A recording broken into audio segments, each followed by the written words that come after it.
Dear Professor Yanis and the TAs of course CMSC733, we are a group of Khoi Pham, Gnyana, Teja, Samudrala, and Choi Kanu. We would like to present our work for the fourth project, which is about learning structure from motion using an unsupervised approach. Before going into details of what we did in this project, we would like to go over the problem and also some of the related works that we found in this literature.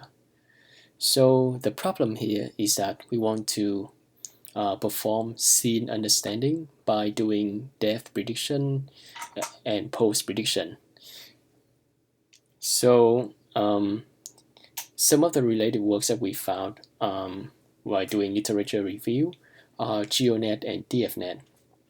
We'd like to go briefly over these two works. So in GeoNet, they use a depth net for depth prediction, a pose net for pose prediction, and then they use these two depth prediction and pose prediction in order to find the rigid flow between a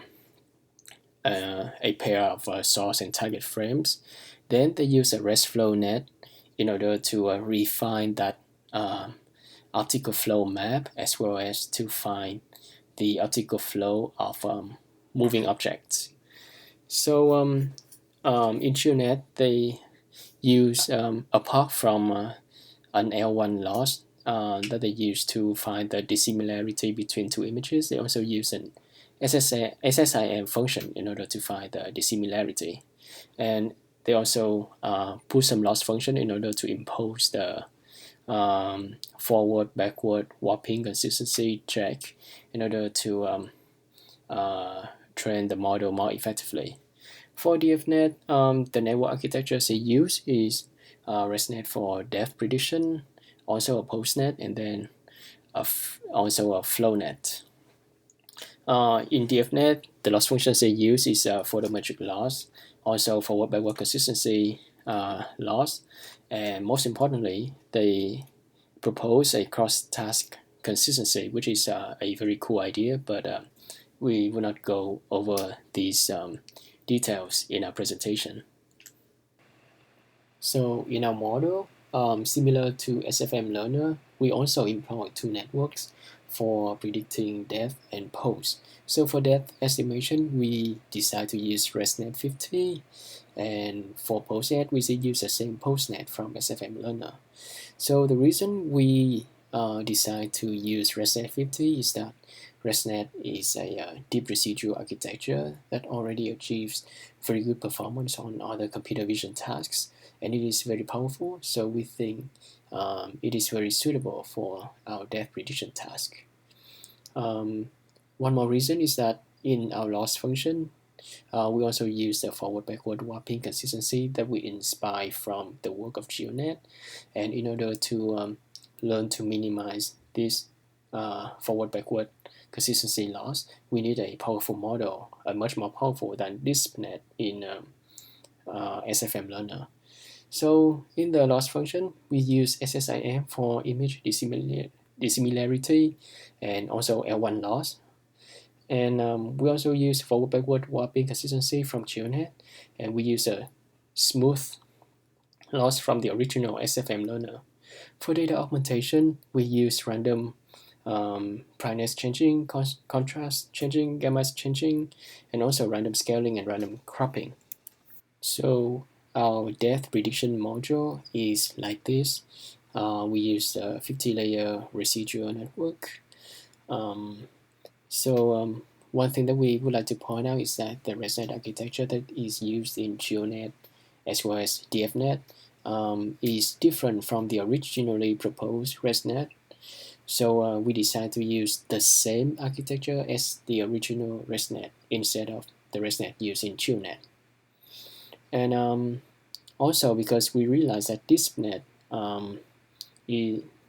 overfits to the training set of 12K images that is provided by the TAs. So we decide to reduce the feature dimension in some layers in order to simplify DispNet, and we call it DispNet Simple, which we will present their experimental results in the following sections.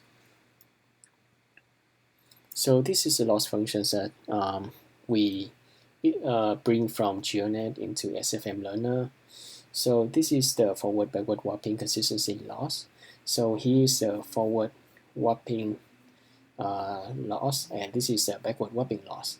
So what this says is that given a target frame IT and a source frame IS, we will predict the depth map of IT as well as the pose from S to T, so that we can warp from the source frame S to the target frame T, and we will put a loss here in order to make sure that the target frame and the warp frame look similar. And the same thing is also applied here for the backward warping loss. Now we want to warp from the target frame back to the source frame. So here, rho is a dissimilarity metric, which we use the L1 loss and the SSIM metric. Here we want to train the model to minimize the dissimilarity between all pairs of source and target frame. So for the image dissimilarity metric, we use L1 loss and SSIM. Here's a complete dissimilarity metric that we use. So we put so lambda L1 and lambda SSIM are the two weighting factors that we try to balance between these two components. So these two are also hyperparameters that we have to optimize. For the smooth function, we use the same one from SFM Learner. This is our final objective. So we'll iterate through 4 image scales, which is similar to that in SFM Learner, and also every pair of target and source frames in order to minimize the forward warping loss, the backward warping loss that we present in the previous slide, and also the smooth loss of the predicted depth map, which is also similar to SFM Learner. In order to choose good batch size and the good smooth lambda, we do a hyperparameter sweeping, and this is the result. And we decide to choose batch size as 4 and the smooth weighting factor 0.5, as is similar in SFM Learner. So, and this is the error matrix of our model on the testing set of KD dataset using the split of eigen. So this is our best model, which is the residual net. So clearly from this table, we can see that the ResNet clearly outperforms all the other methods significantly. So we believe that the forward and backward consistency is a key thing to make SFM Learner much better. For the accuracy, this ResNet also show that it has extremely good performance compared with the other works. These are some of the depth maps examples from our work. So the first column is the RGB image.